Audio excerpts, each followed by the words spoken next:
All right, we're starting the stream one more time. Let's see if this works here. Okay, it works automatically. So it looks like the software has to be open for this to work. That's crazy.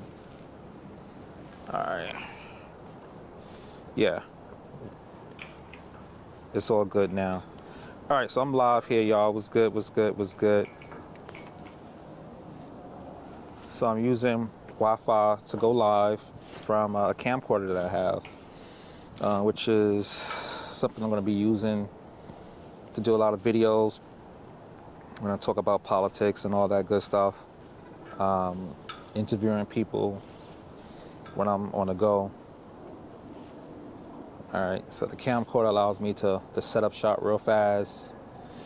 It can get close, it can get wide, it can do a lot of different things. So while I got a little time here, I'm gonna see how far I can go on my computer because it only has 8%.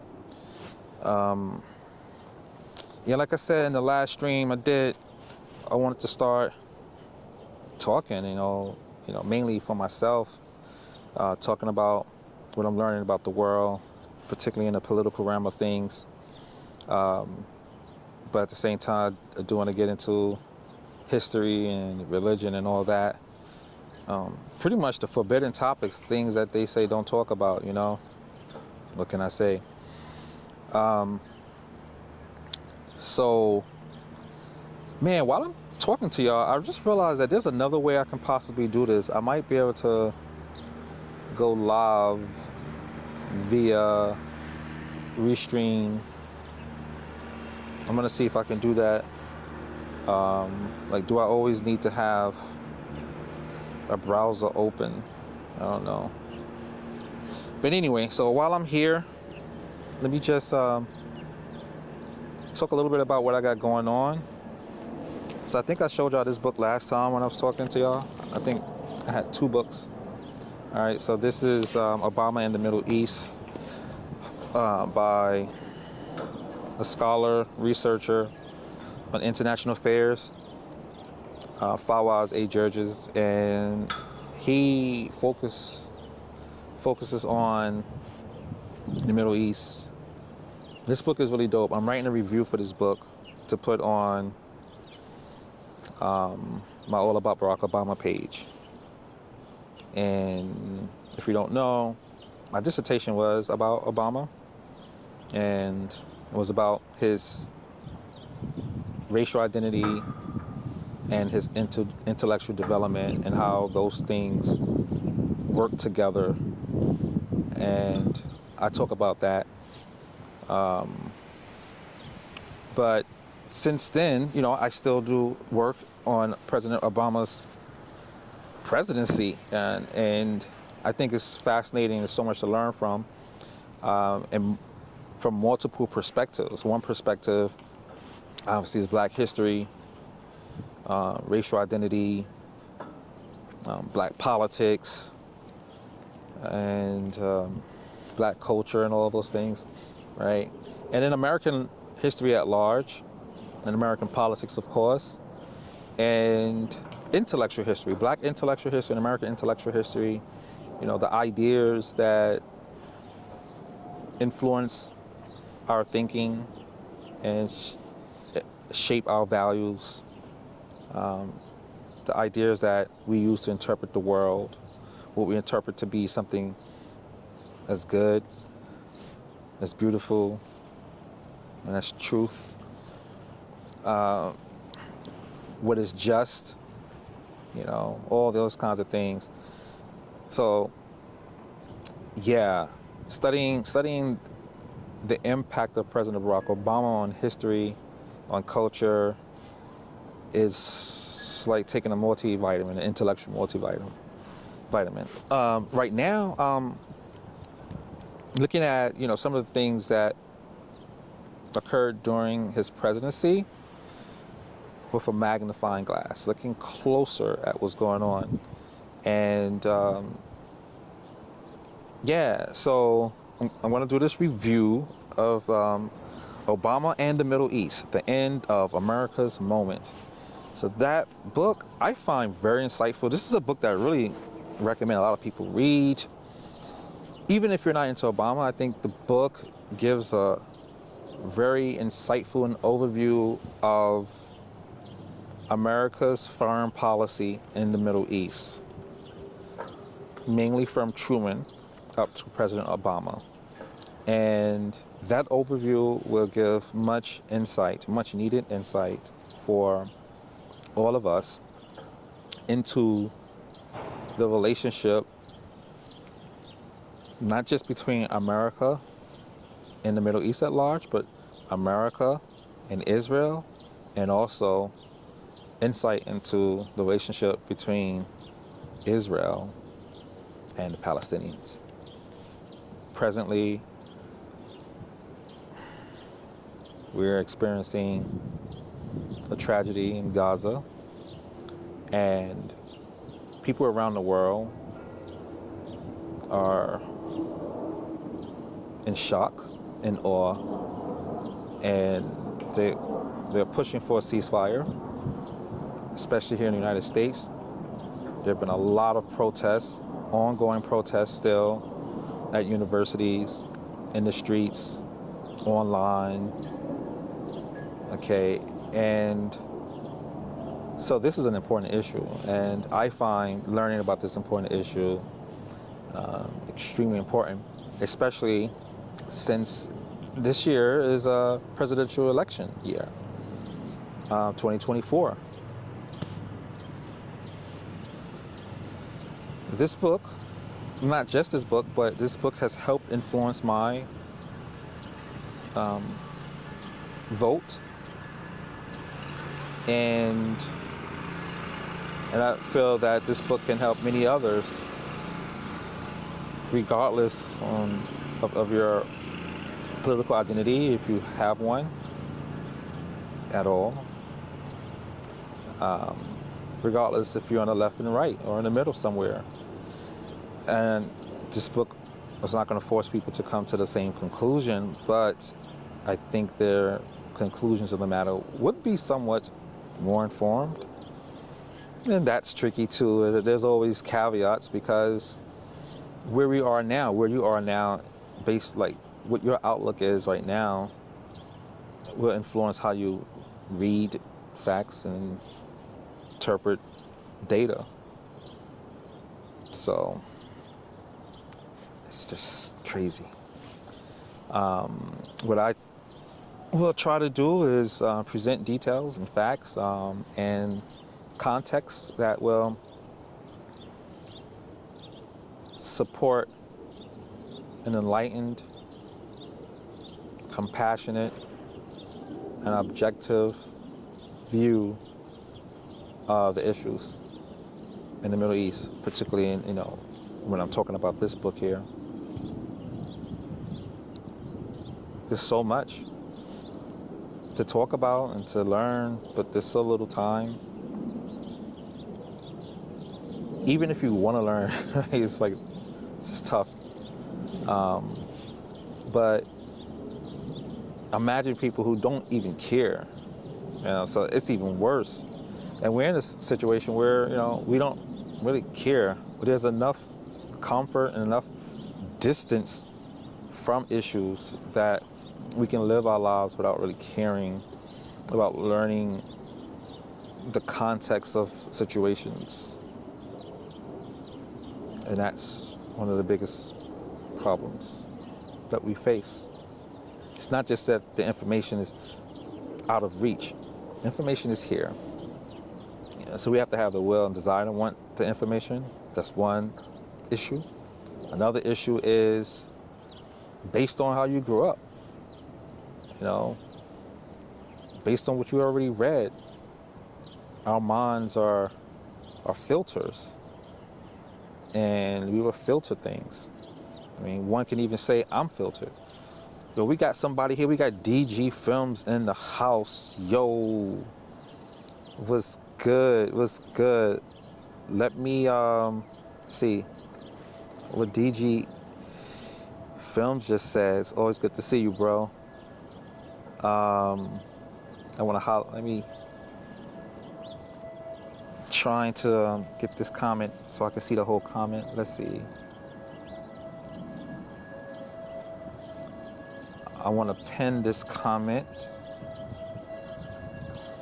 Let me send you a message back. Good to see you. Bet. A lot of people live life without caring about the context of any situation. Word. That is true. That is true. All right. Let's do this here. All right. Bet. Now I can see. Yeah, man. Keep doing your thing. Do a great job. Yo, appreciate you, bro. Same to you, man. I'm just out here, you know, just trying to get some food for myself. You know, this whole idea of Political Soul Food podcast, it starts with me trying to get some food to feed my soul, you know. I may not be able to change the world, but I can learn a little something about what's happening to me, around me, and share that, you know, and try to make a difference. You know, I try to make that difference in my community the best way I can, and try to do it at a national level. Understanding that people are going to have different values, people are going to have different approaches. So I try to, you know, learn how to rock with that. You know what I'm saying? It's like fish in the ocean, they got to contend with the waves, you know, with the rocks. You know, the ebb and flows. So same likewise, you know. Yeah. So I'm out here, you know, testing this camera like I said, man. So I got this Panasonic HC X2000 for anyone that cares. It's working via Wi-Fi from my phone. Got me live. I can zoom in and out. Get it hooked up to live. So I plan on doing like a lot of interviews and stuff like that. And touring Harlem. And that's one of the things I've been trying to do. Tour Harlem, talk about the history of Harlem.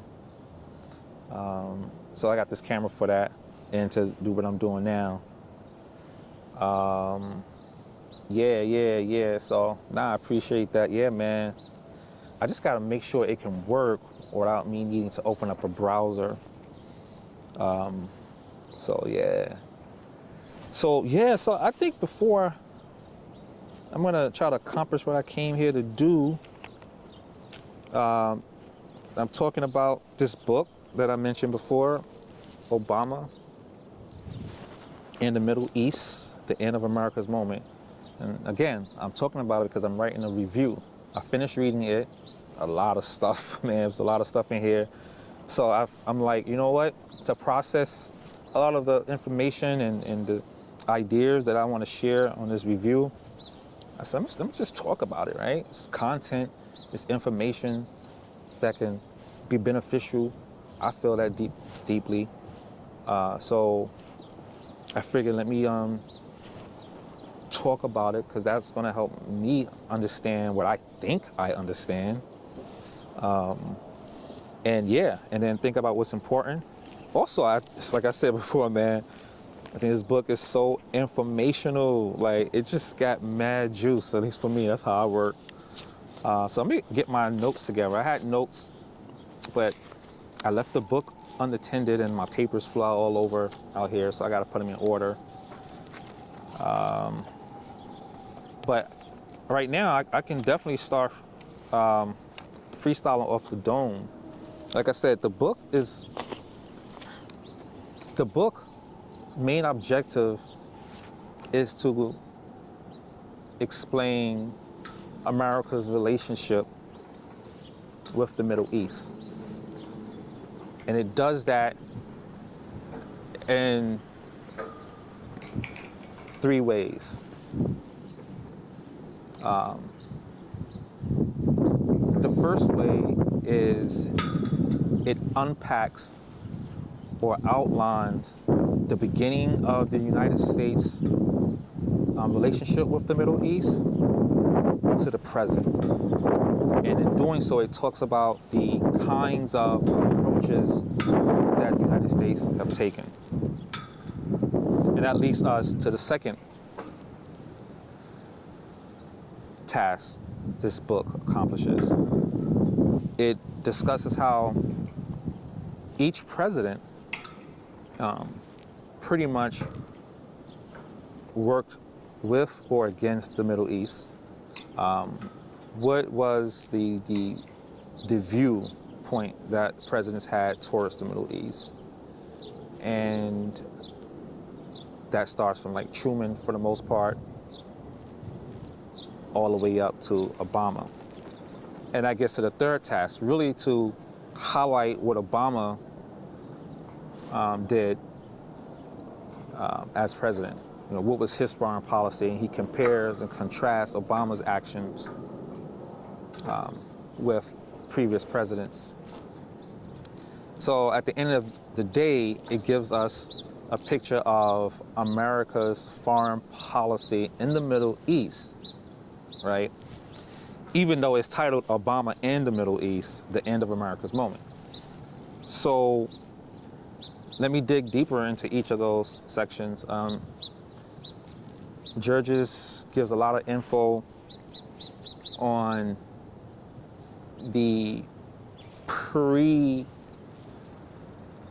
States and Middle East engagement, which was more or less non-existent. This is the period sort of between World War I and World War II. The United States wasn't really rocking like that.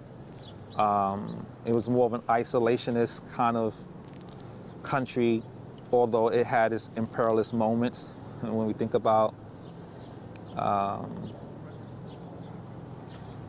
Panama, Puerto Rico, Hawaii, Philippines. So it has its moments, a lot of moments, right? It does build up, okay? But before, you know, America really started flexing, you know, outside of the Western Hemisphere, it was just like, it's just trying to do its thing, try to grow up and become a major player in the game. Before, it wasn't really a major player until after World War I and II. And so at this point, the United States is getting its feet wet, but at the end of World War I and II, most of the major European countries, with the exception of Russia or the Soviet Union, I would say, those countries were devastated. They were tired, they were broke. And so coming out of World War II, we head into the Cold War. And the Cold War is this beef, really, right, between the United States and the Soviet Union. And that's Russia as the center of this confederacy of other Eastern European states. And they all wrapped around the Soviet Union. I think partially, we would say, by duress, but also shared ideologies and culture and all that stuff. So the United States had a vision of the world through the lenses of democracy and liberal democracy and capitalism, and the Soviet Union had a different vision of the world, which was more of a communist kind of approach to politics and economics. And we can argue whether the Soviet Union or Russia represents communism at another time, because it doesn't. Well, we leave it as it is right now. So during this time period, we all know that the energy drink that machines need, boats and airplanes, cars, is oil, right? We kind of moved away from coal. And at least 2/3 of the oil in the world is in the Middle East. So the United States is like, yo, hold up. We need to make sure we got our hands on the bag, right? And so Soviet Union is thinking the same thing. So the United States realized it needs to attend to affairs over there. And that converged with the crises that Jews were in after the Holocaust. They've been pushing for place of residence. Israel, and that push was going on prior to World War II. This area where Palestine is, at one point was a Palestinian mandate under the watchful eye of the British, and many Jews were pushing the British to, hey, listen, what's up? And the British were like, no, no, no, no, no. Anyway, United States saw an opportunity, and they urged the United Nations to say, listen, we're going to recognize the state of Israel in 1948. That kicked off the relationship between the United States and the Middle East. The official support and recognition for the state of Israel. So land was carved out where there were people already there, and this is going to cause a big argument, but it is what it is. It just is what it is. And so other folks were like, yo, hold up. The Arab surrounding countries, Egypt, Syria, Lebanon, all these countries were like, yo, that's not right. What's up with Palestine? Palestine needs to be recognized too. They were like, nah, we can't do that right now. Right now, we got a certain group of people who are in dire need of international Section 8, if I can call it that. So that's what went down. And this has been, unfortunately, the fuse that lit the bomb. Now, is there right for Jews to be there? I mean, there were Jews already there coexisting. So, you know, I'm not going to get into that. Yes. However, how it happened is where the issue is. But let me stay focused, because as you can see, this is slippery right here. I can easily slide off topic. So United States relationship kind of begins there. Israel soon after gets into some wars. And United States really, at this point, as Georges is articulating it, the United States was mainly invested in securing some support, some allies in the Middle East, just in case ish pops off with the Soviet Union. Right? There's no difference when the United States allied with Turkey, and then and that's right underneath the Soviet Union, right underneath Russia, and then Russia allied with Cuba, right underneath the United States, right? And so this is about, you know, international chess at this point. However, there were some ideological bridging connections and alliances being formed at the same time, but for the most part, America's foreign policy was like, yo, listen, we need resources, we got to do what we got to do. And they didn't care how they did that. They didn't care who they trampled on to do that. And that's a big issue. Now, this caught a lot of Arab nations by surprise, because believe it or not, a lot of Arab nations was filling the United States prior to World War II. They felt that since the United States was one of the youngest, newest, fresh Western countries and talked about, freedom, independence, they felt like the United States was going to stay cool and neutral and not get into their affairs. So a lot of countries used to fill the United States. A lot of Arab countries used to fill the United States. But that soon changed. Lo and behold, we already know we got a few wars that popped up. So Georges talks about these wars and how the United States responded. There were some that the United States were in a little bit, but not quite in. But over time, the United States started getting more and more involved and started throwing more and more money to Israel. Now, what's important to know is that the same way the United States was investing in Israel, it was doing that in other Arab states, okay? But not to the same degree by all means, but to a big degree. And so that's the first thread. So it talks about like that, the pop-off.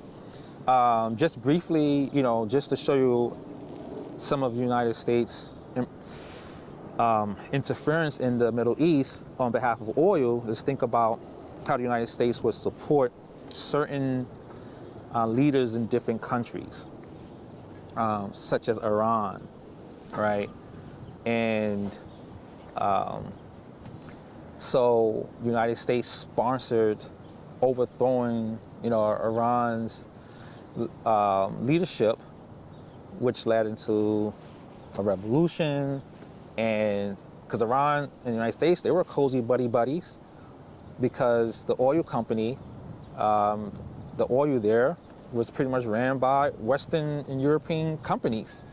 But when that changed with Iran, was like, now listen, we're going to nationalize our oil, and like America stand America first. They were like Iran first. We didn't like that, and so we made sure somebody got in there that we liked that would work with us in Britain.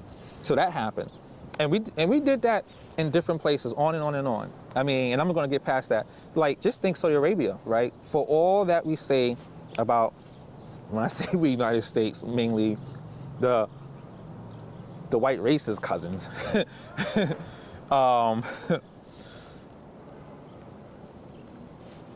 They got a lot of foul things to say about Muslims and Arabs and stuff like that.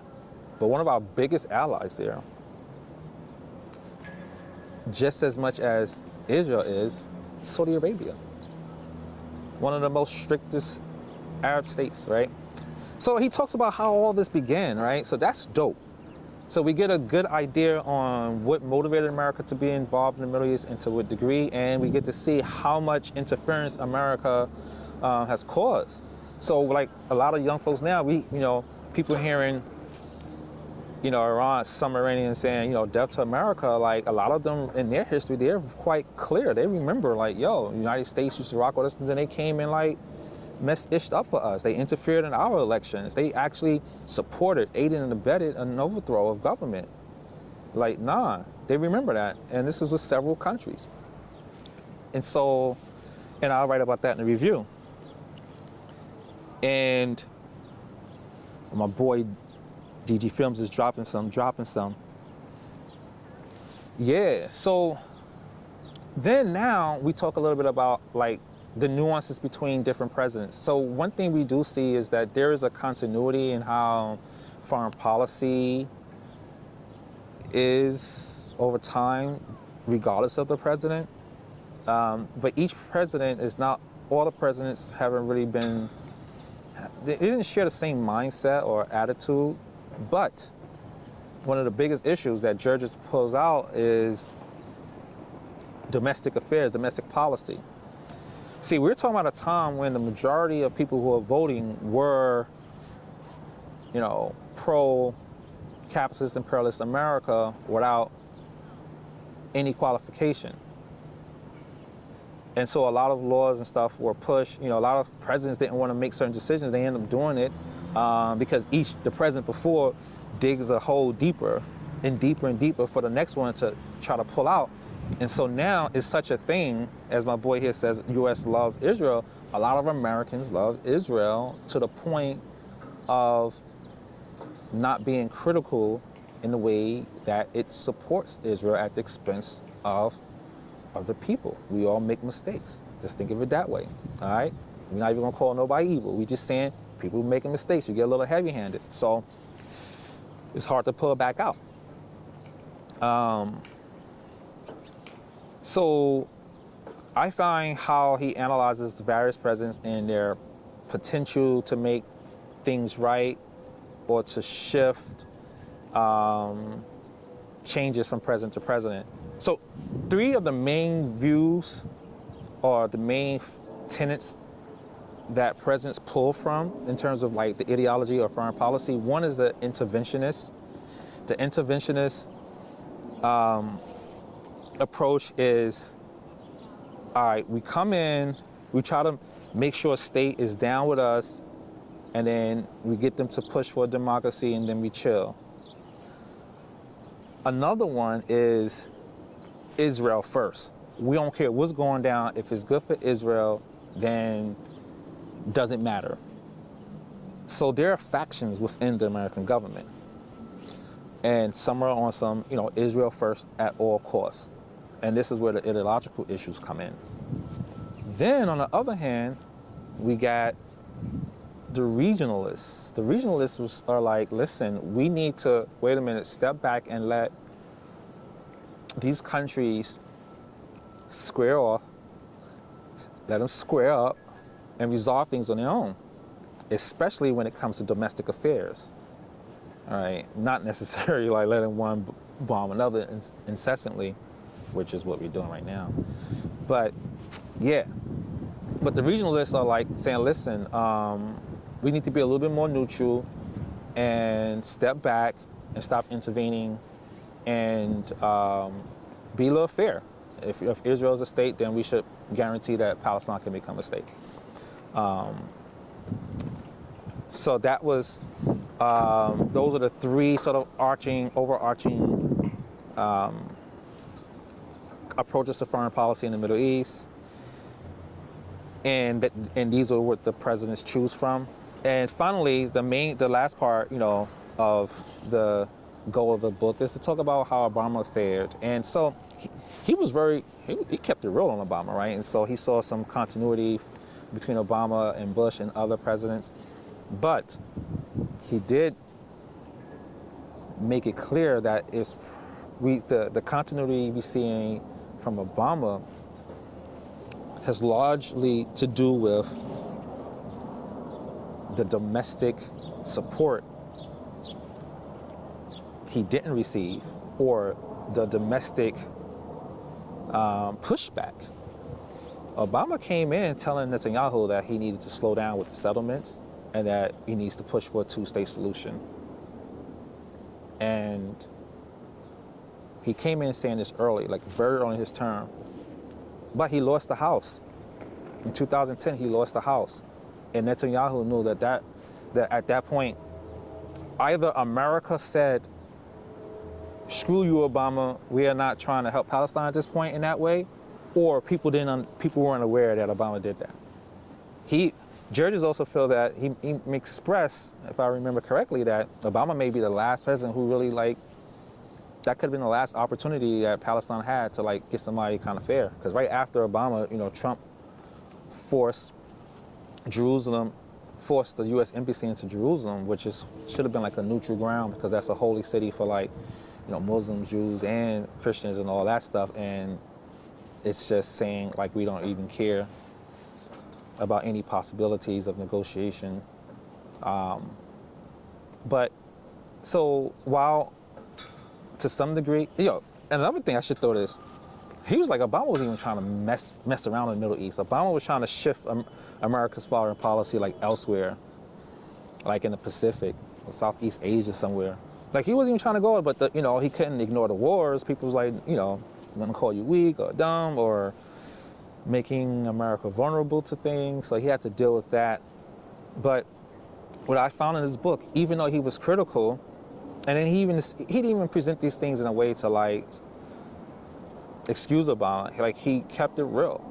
And that's something that I found to be very, very concerning, that, a lot of us are pushing for things that are going on in the Middle East. We want change, but nobody was aware when we had somebody who stepped up and just needed support.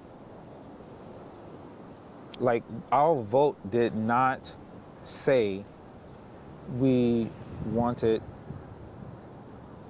Israel to slow down with the settlements. Obama even had the nerve to tell Netanyahu that he wanted to get back to the 1967 lines. In fact, Netanyahu went straight to Congress. When you go into somebody's country, you don't go straight to the legislative body. You go through the head of state, bro. He was like, nah. He went over here, he came over here, he was like, yo, what's up with your mans? Get your mans, yo. And guess what? They did. Republicans took the House in 2010, and in 2014 they took the Senate. So they checked his mans, and that's that. And here we are today. So this reading this book, showed me a lot